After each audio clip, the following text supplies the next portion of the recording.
Fund one was a $30 million fund. Last year, we returned just south of 900 million. The big ones were DOT and Solana. And not every crypto VC can say that they're above water like that. Nope. He was standing behind two guys who were talking in a kinetic way. That turned out to be Vitalik and Gav. Wrote a check to get it going, to get everything moving. I still wasn't a believer. This is the slowest, most expensive database we've ever seen, with the most restrictions, but definitely with the most possibilities. Let's assume for a second that Web3 is a generational technology. But in generational technologies, we go through this phase. There's 10 years in almost every generational technology. DOT token? Do you hold it yourself? I do. What was the pitch? This is the industrial scale platform that we've all been looking for. The launch team wishes you good luck and Godspeed.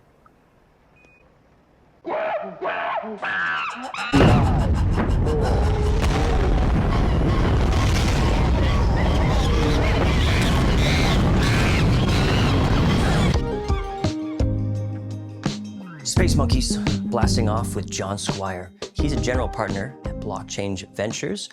Very early investors and supporters of Polkadot and the DOT token. We're very lucky to have him with us. John, welcome to Space Monkeys. Thank you. Good to be here. Very nice to have you. We got connected through Karen, who's part of the Polkadot Capital Group, a new group who's trying to represent the DOT token here in the USA. She said I had to speak with you because Blockchange has been part of the ecosystem for so long.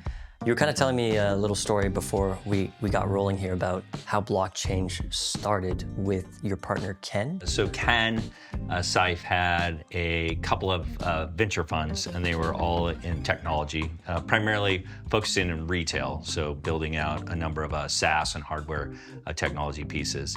And I think I was sharing with you that he was very early on approached by one of the employees at his home about being paid in Bitcoin. And he didn't really know that much about Bitcoin, but he found it really intriguing that somebody wanted Bitcoin. And the more he dug into it, the more he saw, hey, this is something really interesting. He'd heard of it, but really didn't understand how it operated. Ken's a really curious guy. I mean, he spends a lot of time just talking to people, getting to know everything. Longtime entrepreneur. Had a public company that he had started and built out, took it on to the exchanges, and did really well with that. It was Bluefly back in the early days of retail. And so in terms of Bitcoin, decided to make a small investment and along the way realized, God, it would be great if I knew more about this. I mean, maybe this digital money, maybe these digital rails are going to be something that are going to be really big. He kind of saw early on that this could be the next set of rails on the internet, and so went to the Texas Bitcoin conference. I think it was held in like a basement of a hotel. And as the story goes, as he tells it, he was standing behind two guys who were pretty young, but were talking in a very kind of fast and kind of kinetic way about other things that you could do with this kind of set of technology, this ability to be decentralized in a way in which you could start to build out or map new compute services, new ways of handling just information and contracts or just relationships. That turned out to be Vitalik and Gav.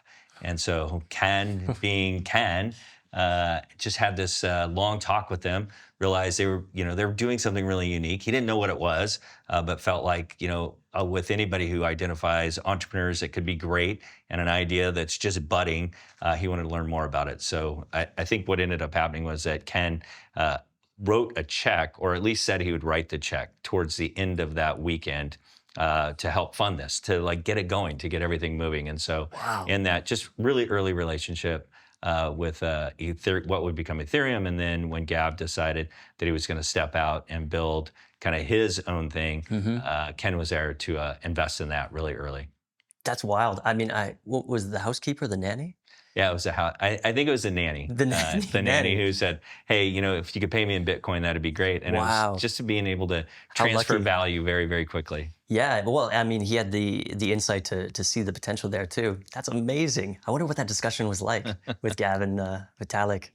Very cool. So Blockchange now, when did that pop up? Yeah, so Blockchange Ventures started in 2017. Yeah. Ken had done very well with Ethereum, obviously, and had made some other early investments into Filecoin, obviously DOT, and along the way had created quite a bit of wealth and decided, one of the things that he wanted to do was start to invest more and more aggressively. With that, a few folks came to him and said, love if you'd also do my investments. And pretty quickly that kind of Ken's, I think, entrepreneurial spirit came up again. He has quite an internal beast of entrepreneurial kind of talents and decided to build a venture fund out of that. So that fund one invested in a number of really interesting L1s, infrastructure, and kind of the early underpinnings of what would become kind of some of the best outcomes that we've seen now. And so that fund one was a $30 million fund. And last year we returned just south of 900 million to the investors. So fantastic, almost 30-time returns for the investors. Yeah, not every crypto VC can say that they're above water like that. Nope. That's wow, very impressive. What were some of the projects that made up the success of that fund? We had some early ones that we were able to make distributions on, but the big ones were DOT and Solana that are in there, and then also Figure Technologies that just IPO'd on the 10th of September is another one that'll see a nice distribution out to the investors here in 6 months when that stock comes unlocked. Amazing. So fund one keeps rolling. Is there another fund coming, or are we just... Yeah, so fund one, there's still 26, 27 companies left there that could continue to make distributions. Fund two followed on fund one very quickly. So that fund came out in 2018. And then fund three started in 2021. So we're now we're naming our funds now after the year. So we're in the 2025 fund this year. Oh, I see. And Okay. we'll be in the 2026 fund next year. So when did Ken say, John, I got something going here. Maybe you could come check it out? You know, Ken, if you get to meet Ken, Ken's a super energetic and he has a lot of magnetism. I mean, he has a lot of charisma. He has a lot of magnetism. He was in the industry that we were in before. We were all early days. So everybody who's in the fund now, we're all early days e-commerce guys, internet guys. And Ken was always one of the folks that was the latest person out, the earliest person up, always, you know, kind of vibrant about like, hey, this internet thing is going to be magical as it comes. And I remember when I first met Ken, it was probably 2000, 2001.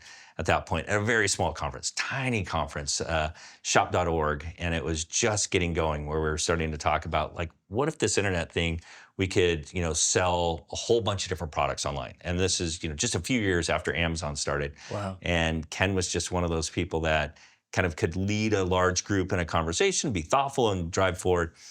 So back to your question, early on, Ken had asked me, hey, you should really think about coming over and working on the fund. And my point was, look, I got my own startup company. I just raised $15 million. I got to play this out. I have some really great investors. I have some great customers. That's probably not going to happen. So it took him until 2021 to convince me that this is something that's really going to happen. You got to check out the technology. Okay. And it's time to come over to the fund. Okay, so you're pretty new in this space. I mean, kind of, yeah. I mean, we kind of got in at the same-ish time, like COVID times, yeah? Wow, that's so cool. When did it click for you? When did you see like, oh, this technology can actually change how companies can operate, what they can do? I still wasn't a believer. I didn't have a strong sense that the technology could scale to the level that we'd like it to. Even when Ken started talking to me in 21 to like, hey, now I just finished out selling my company. I was in the 1 year going through my earnout or just the time that I said I would stay. And so my point at that time was, let me go and take a look at a couple of different companies. Let me go look at, I want to see the technology. I want to see the people that are in here. I want to understand what the implications are. So had a chance to work with the Figure team and the Provenance blockchain team. Had a chance to go and spend a longer time with the Scale team. And then a company called Spexy that's kind of like Uber for drones, doing geospatial imaging on demand. And so after spending a week to a month with each one of these and seeing the technology, my initial read was, this is the slowest, most expensive database we've ever seen with the most restrictions, but definitely with the most possibilities. The concept of being able to decentralize this, add more compute to it, the capabilities that you got once you could have this immutability and it can be shared globally. Like you couldn't do that in any other database, or at least other databases don't have that capability today.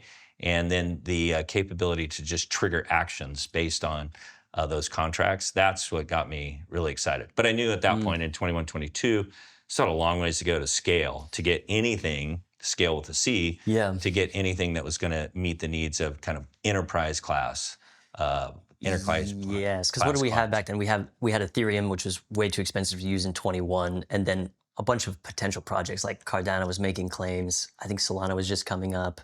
EOS, Polkadot, a lot of promises of next generation, right? Yeah, and that's fine. I mean, the thing that's interesting, if you take a step back from any kind of generational technology, and let's assume for a second that Web3, crypto, blockchain, like the actual technology is a generational technology. I mean, it's going to change entire industries. I think we all believe that now. Like we're seeing what's happening. But in generational technologies, we go through this phase. There's 10 years in almost every generational technology. You can look at it from semiconductors, you can look at it biotech, compute, networking, the first internet incarnation, the mobile internet. All of them take this like 10-year time frame to get from being this like kind of small protocol to a point where now enough folks have started to use it, and they're like, I could build tools, I could build infrastructure. I'm starting to build these commercial applications, and a lot of them die. But we experiment and experiment and experiment. Awesome thing about being in America is like we keep funding all of these people who want to experiment because we know at some point we're going to build something great. So all of those happen. It takes time. Okay, when projects come to you with another great idea, as you said, we just keep funding these new ideas that come through. But what makes or breaks it for you when a project comes looking for funds? What are you looking for where you can feel comfortable signing off on a check on behalf of other people's money or even your own? One, I talked about the market in general. So, how venture works or how investing works or how individuals will invest in companies. For us at Blockchange, one of the things after studying the market and seeing, look, there's this protocol time period, kind of phase one, then there's an infrastructure and tooling phase two, and then there's the commercialization of the technology and the tooling that's happened in every single one of these industries where it's a next generation technology, really where we focus in on. And we're a venture group of 7 partners. We have 11 people in the company. 7 of those partners, we all have pretty gray hairs. We've been around for a long time. A number of us have IPO'd our own companies. We've all owned our own consulting companies. We've worked in either PE, venture, or in tech for at least 20 years, except for one of us. We have one person who's kind of younger and has done a ton of sourcing. So in that, the question that you had was really around how do we look at a new investment? So we see a lot. There's a lot of entrepreneurs that are out, and we get a lot of inbound inquiries as to whether we look at the company. We generally look at first to see a deck. We need to see a deck if it's a cold inbound. Generally, most of our deals come from the OGs in this space, the earliest investors, and the ones that would say, hey, I think what you have is a Blockchange Ventures type of deal. That deal, you're commercial, you're trying to rewire large industries. This is a business that was maybe a SaaS business before, something that ran on mainframes, and now you figured out how to use blockchain to rip out a whole bunch of intermediaries and speed up and do something completely different. And those are the type of deals that we'll end up funding. Part of that, though, is that we have to look at it and say, if there was no regulatory headwinds, which is like the last 4 years, like if we remove the regulatory headwinds, and we've always said that, and now obviously we have an environment where there's a lot less regulatory headwinds, and this team gets to run downhill, and we've reduced all the friction. Could they build something that can be a decacorn, a double decacorn, or even a century corn? So could it be a 10 billion, a 20 billion, or $100 billion business? And if we can get ourselves, possibilities, if we can get our brains to that point, then that's one that's going to get to the investment committee. And we're going to have a very vibrant conversation there. That's amazing. DOT token, do you hold it yourself? I do. When did you buy? 2022, when Ken walked me through and he was like, you have to see this. What was the pitch? Well, his pitch was like, this is the industrial scale platform that we've all been looking for. Okay. Here's how we can communicate between these. Here's a place where large enterprises will be building. Here's why Polkadot has, kind of the opportunity to get the legs that it's going to need.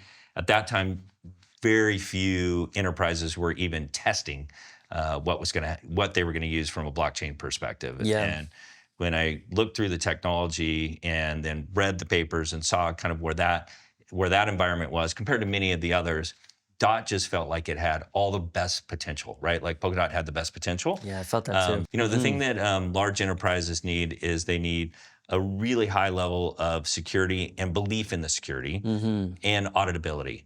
So you have auditor, if you're a public company, you have to go through audit. You have a wide range of individuals internally that are going to be thinking about every form of security. And then that data element has to be something that you have provenance all the way through from the moment it enters your realm, however you've captured it, collected it, and you want to print it somewhere, all the way through to the point where you have to share with the regulatory environments, usually somebody who's doing accounting or audit, that you've handled that in the way in which laws have required you to.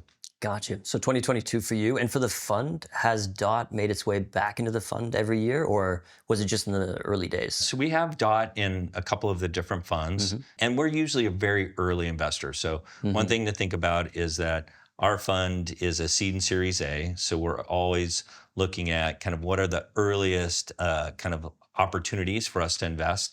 And then if we see enough evidence, then we'll follow on.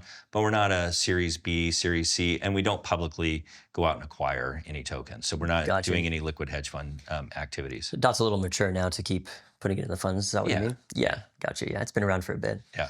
But the cool thing about that is, enterprises are trying out DOT now in big ways. I'm sure you know we have this the Mythical and Hyperbridge is cool. I don't know if you heard about Mandala, this Indonesia. No, I didn't. I think I heard project. I think I heard it on your podcast. Yeah, actually. yeah. I went Just over like there an last inkling. year. Okay. It's been a long time coming. Can you speak a little bit to maybe Ken's initial thesis for the DOT token? I think Ken's thing has been, you find really innovative, driven people that can see the world in, a different set of eyes than everybody else. Yeah. Can find, ways in which you can paint the picture from A all the way to Z. There's always, in the middle of all of those things, there's always a leap of faith. Like something has to happen. And the belief is that the people that you invest in will figure out how to get there. There's certainly people who will pitch you on a story. We're the Uber of X, right? We're the Pinterest of Y. We're the Google of Z. Okay. And so, those are the ones you kind of want to steer away from. At the end of the day, you want to steer towards the ones who say, here's a brand new way. I'm a new category. I'm going to build something in a completely different way. Here's why I think this will be kind of a standard in the future and something that we'll think about. And so it takes that kind of like that imagination, that ability to step back and say, is this a probability bet or is it a possibility bet? And the best investments of all time have always been possibility bets. So, I mean, Gav, you've seen Gav speak. Sure. He can, hold kind of the attention of a lot of people and speak across a wide range of topics, and at the same time really drill down to the technology and put together all the pieces, kind of the breadcrumbs of like, here's why these things are going to work. And the biggest question you have to ask yourself, could he actually build it? Can he lead the team to do it? And you're kind of like, yeah, I think he can. Yeah. He's that brilliant. He has that way about him. And he does keep doing it. One thing he's been saying until recently, though, is he's kind of against this idea of the godlike figure in crypto. Everybody kind of following this cult of personality and whatnot. He wants to be more of like a behind-the-scenes developer and coder and whatnot. And obviously, he's, I wouldn't say betrayed it a bit, but taken a bit different tune, taking parody over again and whatnot. Do you think that's had any drag on the success of the project? Though we see a lot of projects, really founder-led, like Cardano. There's so much faith in Cardano, right? Charles he has quite a following. Oh, it's admirable, I guess, and Solana as well. We follow these big names. Do you think that's had any influence in Polkadot? Well, what I'll say is that most of the large outcomes from an investment standpoint have been founder-led. And you can kind of, think about the trillion-dollar companies that we have today. So if you think about NVIDIA, Amazon, Google, like just Apple, like let's just think about where the founders sit today. That's a good point. They all ran in that business for a very, very long time at the leadership spot or in the most strategic spots. One of the things about all those, and this will be one of Gav's points that he'll need to think about, is the ability to go and hire other people that could credibly be CEOs in great companies. So if you think about Google, just as an example, Larry and Sergey were able to go get Eric Schmidt. Eric Schmidt's like if you ever hear him speak, incredibly thoughtful, writes, beautiful papers around here's where, the world is going to head, can speak to world leaders and, help them kind of see the pathway for how technology can change the way that their countries operate or the way their entrepreneurs operate. Sure. Those are not easy people to go and recruit. Yeah. Zuck was able to go get Sheryl Sandberg. I mean, she could have been the CEO anywhere, but it's something to say, I can go find talent, I can bring them in, I can give them huge positions within the business, and they can drive our company from, X to 100 times X or 1,000 times X. So yeah. I think for Gav, part of what he is going to need to do, because he is a tech founder, is, finding the next set of talent to bring in that can just help him amplify all of the best instincts of Gav. Well, he's done a lot of great work anyway, even when he was CEO before and in the time off. Any successes you could say about the DOT token or the Polkadot project in line with the original thesis? I think the messaging piece, the underlying messaging piece, is something that most other projects have shied away from, and they've let third-party systems come along and be, we're going to be the layer below. Whether if this is L1, then this is going to be L0. Yeah, that kind of thing, or L-1. Like, people keep trying to dig deeper and deeper. Yeah. And I think there was some purity in terms of the way in which he first built the technology to provide this capability across chains and then have your own chain and capability. Now, I feel like there's others that have followed pretty quickly and maybe have polluted that storyline, and at least at the industrial scale. So probably the best days are ahead of us instead of behind us. And I think that's the next thing that we need to work on across the environment. Yeah, I feel that too. On the other side, however, before we started rolling, we were talking a little bit about the pain of OpenGov. We're still early days, I think, in blockchain and crypto, where a lot of things that we're thinking about from the DAO standpoint, is that something that can stand the test of time? Can it build really large environments and ones that we're going to get large enterprises to be able to utilize the technology? I think jury's still out on that one. I do get the sense that when we get a lot of either equal voices, loud voices, or kind of undirected or kind of without a direct mission, it makes it hard. It's really hard to govern in that way. We see how it works in like cities. Just like in cities, like when you have a lot of disparate voices trying to drive, certain cities, they struggle sometimes. And when you have 1, 2, or 3 specific voices that say, here's our mission, here's what we're going to get done, here's how we're going to line up, and you have great leaders. I mean, that's what we all, hope for in any type of community activity that we have. If you have a great leader with a great vision that can, persuade people, be diplomatic when they need to, be strong when they have to, but drive things forward, those tend to win out over just a large set of collective voices. So OpenGov, I can't speak, I don't spend a lot of time in it. But I think one of the things there is getting Gav back in a position, or Dr. Wood, I should probably say, but Gav back in the position where, we have a strong kind of person at the front that's laying out, here's what we're going to get done, here's how we're going to do it. Maybe all the voices come together and we can get that collective momentum that we need. Yeah, I think it's going to happen now. It was kind of funny because he dropped OpenGov and then he left. Not left, but he went into this architecture position where he started building out the Jam thing. So we were all kind of looking around wondering who was going to take the lead. And many people tried, but it was a very expensive experiment. Democracy or something like that is very costly for sure. Yeah, the vacuum without leadership is really, really tough. Oh man, yeah. But we learned a lot for sure, and definitely the most advanced experiment of this kind on the planet, I would think. I mean, it's certainly, I haven't seen others that are like it. So, yeah. And remember the other thing too is that, part of the reason for some of the DAOs that have been built and some of the ones that have failed has been just kind of the uncertainty of how to operate one of these businesses in the US. So we have a lot of US-based entrepreneurs that were trying to figure out how do they build the business, operate the business in light of the way in which the regulatory environment was, prior to the current administration. And so that might change. Like probably over the next 2 or 3 years, we're going to see a radically different way in which these businesses get built out, with more certainty around whether you're a commodity, a security, and also what are the activities that you need to have as a controlling body that manages these decentralized technologies. No doubt, that's going to change everything. It'll be new experiments. Yeah, right. DOT token's changing. We just cap the supply.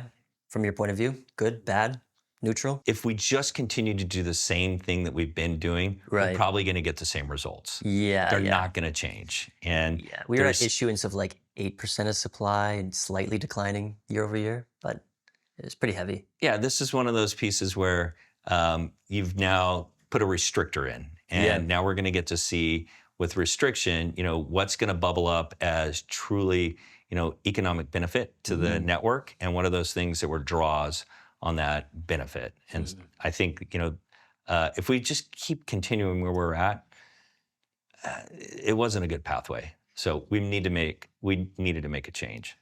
We've received renewed interest from investments, capital types, looking at the token again. It's a strong meme, this whole cap supply scarcity thing.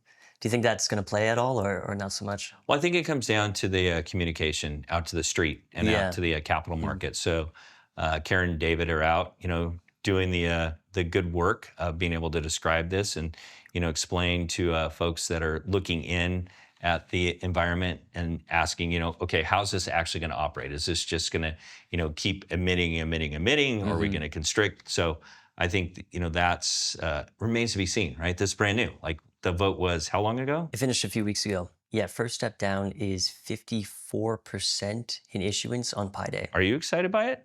Yeah, I mean, the same as you. The direction we were going was unsustainable.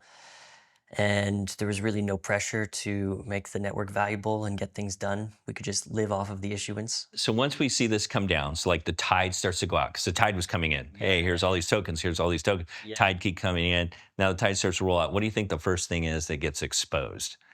Like what's the first thing that we see and we go, ooh, maybe that, it's getting to be lower tide. Maybe that wasn't something that we should have been doing, or that. One is the cost of security. So like last year we paid, I think $450 million to validators and nominators for securing the network. So if we have these validators that aren't making nearly the same amount, does that mean that we're going to see less validators, or they get more efficient, or? Right, so what Gav has been talking about doing is decoupling validator rewards from issuance and actually just pay a flat rate in a stable coin for the validators for the cost of their services. And when we offered these new supply schedules, we said they were soft pressure, medium pressure, and hard pressure. And we went with the hard pressure. And I think you can tell that Gav is definitely feeling it because he's already pushing down the line this new DOT-backed, DOT-collateralized stablecoin that he wants to use to pay out validators instead of DOT from the issuance. So let's say we cut the validator kind of rewards in half. We go from 450 to 225. He wants to go to 90. Okay, so I was going to say 225 to 100. Do you feel like we'll see an environment where we're going to see a compression in the number of validators, or just that we're not at some point benefiting other systems? Because if validators make a large margin on this, they can subsidize other places where they're operating, because they're probably not all operating only a Polkadot node. Yeah, right. How do we keep it interesting for validators? And another attack vector is, where's the threshold where we pay validators enough so that they can't be bribed to be dishonest? Yeah, well, one of the things to look at on all these is just what does it cost for a validator to operate a node? What is their true cost? Some of the technologies, some of the L1s can be many times what a validator is on another network. So, the number could be $1,000 a month. It could be $5,000 a month. It could be, probably not over $5,000 a month. The big thing on a lot of these is also what is the cost if you do any node switching when you need to get in or get out. All of these overall kind of like the lifetime value of being a validator or being anywhere in a consensus or being anywhere in a sequencing, all of those, sometimes that's lost by the development teams. And so, for those groups that can really figure out how to be super efficient, get high security, have really high productivity and reliability, that's a place where technologists will flock, because they can look at this and say, I'm getting paid X to provide this service. Now, this team is going to continue to kind of run down the curves of making it more and more efficient for me. So that, if I stay on that efficiency curve, I'll be it'll be a lucrative position for me in the future. Hey, are you thinking about Jam? So I saw Gav present this in Brussels last year. Oh, you were there. I was excited by the fact that, like, look, there's a bunch of things that I felt like at the time, the network just wasn't in a place that we could go after large enterprise. And, you know, the thing is large enterprise, and I think a lot about the Fortune 500. Fortune 500 in the US, 250 at the beginning of the year, just at half, had some form of a blockchain proof of concept. They were doing things. And so they were trying to determine, you know, is this a place that we should be, you know, kind of looking? Now, that number we know has gone up with the new administration, with, you know, David Sachs, with, you know, Project Crypto, with the Clarity Act, with Genius Act. Certainly a lot more of the Fortune 500 are starting to look at ways in which, you know, potentially technologies here can improve their business. Now, a lot of things that we see right now are stablecoin related. So we see that. We certainly see a lot of things that are around, you know, what can happen with just overall contracts, receivables, cross-border payments, remittances, those pieces. A part that I've seen that I find really interesting is what's happening with kind of some of the agentic applications that are coming out. And why are those important? Well, part of that is we need provenance of, like, who built this agent? Did this agent only use information internally? These are algorithms, right? They're algorithms that are speaking amongst themselves. And a lot of that, blockchain offers a lot of the capabilities that we need to be able to measure, audit, and do the security aspects of this. So, you know, kind of when I think about your question around jams, like, you know, is that thing playing to where the puck is going to be? And I think it is. I think, you know, what Gav kind of explained and what he's trying to build out right now is to playing where the puck is going to be. Our big thing now is that Pierre and the team, you know, is probably looking at, I have so many different things to build a product on. I have so many kind of next layers of strata that I need to step on, that I need to put on top of here. How do I prioritize this? So I think it's going to come down to really good product management, meaning a product manager that can take in, you know, all of the voices saying, look, here's all the needs, here's all the things we can go after, and saying, here's the core competency of what we're building in Polkadot, you know, across the ecosystem. That provides us with a unique value proposition that no one else can, you know, bring to market. And that here's our market. Our market is 100, 200, 300 of the enterprise 500. And out of that enterprise 500, the Fortune 500, here's how we're going to go and win our dominant share and then be anointed the kings in this area. Somebody's going to win this area. Somebody's absolutely going to win this area. And, you know, this is, the team here needs to kind of coalesce around, like, how are we going to go out and win it? That's all we're hearing about from Parity now. Products, products, products. And we'll see over the next few years how they do. John, your time is very valuable. So thank you so much for coming here and spending it with us. We really appreciate you coming on the show. Thanks, really appreciate it. Thanks a lot, Jay.